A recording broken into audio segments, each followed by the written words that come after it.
Written together, episode 1.03, Interstitial 2, Q&A with D. Hello. I'm Summer. I'm Janice. I'm Dee. I'm Keaven. And this is Written Written Together. Together. Every season, we work collaboratively to tell a different story. Each episode of a season, one of us extends the story from where the last person left off. The rest of us don't know what's in store, so it's an adventure for everyone. Yeah, like what they call an interstitial inside Interstitial. of Thank you. I can never say it right. So join us for fun, For mystery, Creativity, but most of all, to be delighted by stories written Written together. hey everybody, this is Keaven, and welcome to another sit-down chitty chat with one of our writers. I'm sitting here today with Dee. Dee, how you doing? I am well. How about yourself? It's okay. We're all right. So you're writing the next segment on, oh shoot, greed? Greed. Greed. Yep. So you're writing the next segment on greed. I totally remembered that. Didn't have to edit anything. Oh my goodness. How's it? Have you started already? Is it coming along okay? Yes, it is. It's coming along pretty well. Cool. Let's just jump right into it. I've got a couple of questions that I'd like to ask about how you approach writing, your philosophy about writing. We're going to get super, super deep and intense. No, we're totally not. All right. So there are only a couple, and then we close up with a kind of a fun one. I say that to raise everyone's expectations, and then we get to it, and you're like, that wasn't fun, but we'll see what happens. All right. First question. Many times authors will base a character in their story off of someone they know, or off of a group of people they know, or a character could be an amalgam of many people. Do you feel that there's any therapeutic benefit to basing a character in something that you're writing based off of people you know? Well, yes. I do think it helps. And you mean people you know personally, correct? Correct. Yeah. Yeah. Yes. Well, it does help, but also I would be nervous about them knowing it was them. You totally made this character based off of me, and they were a jerk. Yes. Yes, I've seen that television show before, and I'm sure you never watched The L Word, but one of the people writes an entire book or movie, and it's based off of each of the characters, and they're all mad when it gets released because they all can figure out who each other is, and so loosely based things are wonderful, but when they're a little too accurate, Problems arise. problems. Yeah. So, like, even if you might get some personal benefit out of it, ultimately it isn't really worth it because of the drama it could create on the back end. Exactly. I Yeah. mean, unless the character's pretty awesome, then there you go. I based Superman off of you. Oh, gee. Exactly. Exactly. Nice. Next question. When you start writing, which comes first for you, or rather, what is more important to the way that you write? Is it the plot itself, or is it the character or characters? That is a very good question. Since most of my writing experience is not creative writing, most of my writing experience is papers for school or Hmm. those sorts of things. The research I would assume on the plot would be the most important because I feel like, or at least what I start with. With that said, I'm also one of those people who can't put a sentence down unless it's perfect. So Yep. I'm fighting really hard to be creative because Oh. it doesn't flow because I'm like, no. I've actually had to call in reinforcements, Corbin, and brainstorm with them first, plot and character and people and things, That's great. which was a brand new thing for me. So, which was a 2-hour long conversation that was very exciting. So, I was like, wow, this really worked. So we'll just see Plot first, though, then character. That's really nice. And I'll say this now, since by the time people hear this recording, they will have already heard Janice's recording. So this is no spoilers. But she was talking about how she's very much character first, which is why I made that comment off camera after she read her story about how when she said that she was just thinking about it and he just popped into her head fully formed just as like just the saddest person ever. And I was like, that goes really well with what you were talking about in the Q&A, because that's what she was saying. She said the character is what she needs to focus on first and kind of weaves the plot around the identity. And I knew that I don't write that way. I'm very much spoilers. I'm very much plot driven. And so I was like, that is really great that you are doing the very first chapter so that you can help establish all of these identities Yeah. that the people who are not character driven can very easily just pluck and drop into the plot that's more important for them. So I'm happy that things kind of ended up working out that way. Yeah. All right. So, Miss D, what is the most difficult part about your writing process? Well, I think I pretty much touched on a piece of it. Now, you said that this is the first creative writing experience that you've had. You've done creative writing before, haven't you? In Not school? really. No? I mean, I guess in high school, if I had to. I mean, I can write a haiku, like If I had to. if I, you know, 575, a poem. I could get that out. But not really a whole story. Hmm. But I'm great at editing a story. If you, I'll read it and tell you if it's good. But I do believe the hardest part is just getting it to come out. Yeah. And I think that the easiest thing so far has been to talk it rather than type it. And Mm, because then I get lost in the corrections. yeah. So that's what I've been trying to do.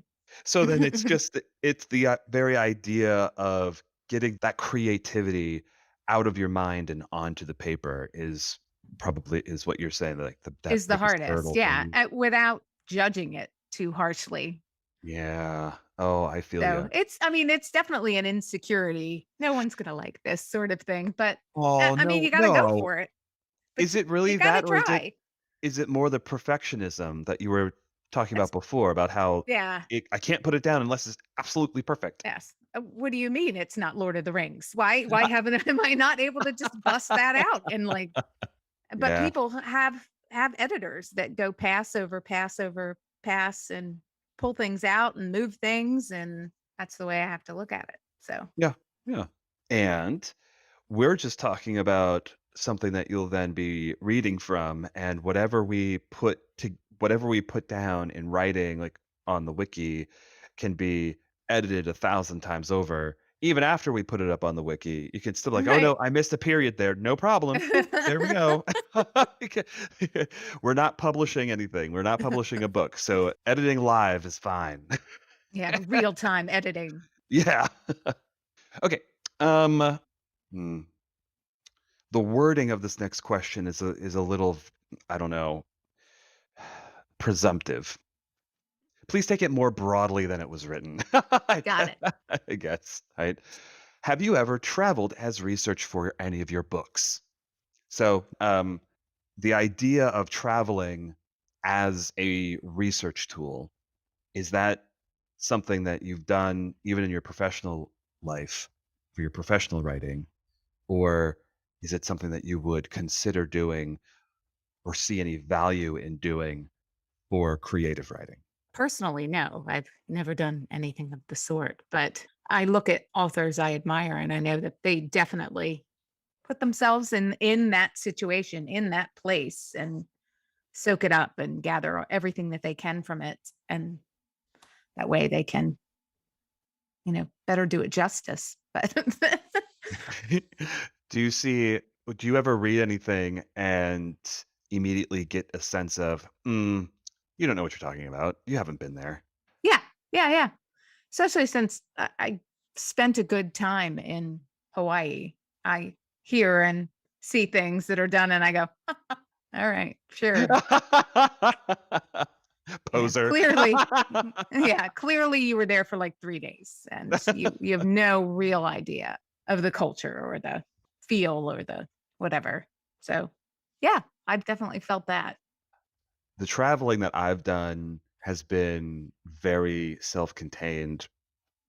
I've done a lot of traveling, but it's mostly been with the music groups that I've been a part of. So you're going from like hotel to hotel to Mhm. venue to hotel to venue to hotel, and then like hours on the road. It's just so you don't really get to immerse yourself in the culture. Like it's not even tourist level surface exposure. It's Yeah. even more shallow than that. So It's um, kind of like the tunnels in a amusement park or whatever. You're not really experiencing the amusement park, but you're there. right. Yes, exactly. Technically, I was there. Yeah. Yes, exactly. Yeah. So this next one, you've touched on it. You touched on it a little bit with the most difficult part of writing. I am going to conclude, but maybe there's something else that you would like to expand on. What is your kryptonite as a writer? My crippling self-doubt. Just kidding. Oh, um, oh, Dee, you are amazing. You are wonderful. I love you. I love you too. I'm just fishing for compliments. Oh, the hair I'm flip was just kidding. perfect. It's just the fear of, truthfully, the fear of not being entertaining enough, that the substance won't be enough. This is why I'm so excited to do it though, because a lot of times when you put yourself out there, you realize that it's not as bad as it seemed. I Yeah. don't know. So that's why I'm excited to do this. I'm like, I'm going to just freaking do it and we're going to see what happens. And I feel you. That crippling self-doubt. Yeah. I am no stranger to those feels. But you are wonderful, so I am absolutely looking forward to whatever you write. Right? And again, like nobody is really expecting Tolstoy, right? Like yeah, I yeah, yeah. my expectations of just and I don't mean this in a bad way at all. Like I No, just no, like no, no, no. I felt like this would be fun, creative fun, Hmm. not like Campfire okay. fun. Campfire fun. Yeah, Exactly. yeah, This is exactly. campfire fun. And so I'm absolutely glad you were participating in the writing, and I'm very much looking forward to what you put out because I think you're a great person and I know that you're going to write great things just because the ideas that come out of your head that I have experienced have been delightful and wonderful. Delightful and wonderful. And I just know that you're going to do a great job. My working title, I probably shouldn't tell you this, but It's okay. it's not going to be the actual title. It's just the working title is Greedy. So Ah. anyway. Yes. Yes. I am here for it. Yes. So That's I'll do great. my actual title and in parentheses put my put That my working delicious. title. Delicious. That's wonderful. Speaking of delicious, here's our fun question of the day. What is your Woohoo. favorite snack or drink to partake in while you're writing? Oh, wonderful question. Things that don't get in my keyboard. Ah! No. Oh my gosh. Oh, let's see. I'm gonna say popcorn Nice. because that's what I was eating when I was writing last night. Nice. So popcorn. Oh, I love popcorn. I love popcorn too. Well, you know this. I Yeah. love popcorn. That's great. Good answer. Good answer. Well, thank you so much for sitting down and answering some questions and letting me grill you like a swordfish. Stu- Swordfish. I know, stupid. Oh man, stupid old joke from when I was a kid. I think it was actually a Snoopy joke from the old Peanuts comic strip. And the one said to the other, "How do you grill a swordfish?" And the other one answered, "You ask it a lot of tough questions." And I didn't understand that because I was a kid. I didn't understand the joke, and I took it to my mom and asked her why this was a joke. Why is this funny? And she had to explain it to me, and that just burned it into my memory now. So yes, grill you like a swordfish. That's why. Perfect. uh, Thank you for telling me that because now that'll be with me forever. man.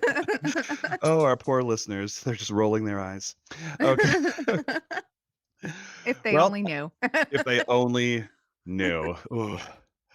So again, thanks for sitting down and chatting with me. I'll let you go now. I'm sure you're very busy, and I look forward to getting together for the recording and next week. See what you're going to regale us with. Blah. See what you you know what? I'm just not going to use that word. What you have to share with us. Bye, everybody, and tune in next week to hear Dee's wonderful story. Bye. Bye.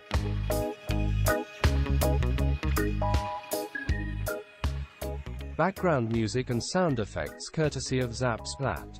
Check him out at zapsplat.com. If you'd like to know more about Written Together and the stories we've told, visit us at writtentogether.com.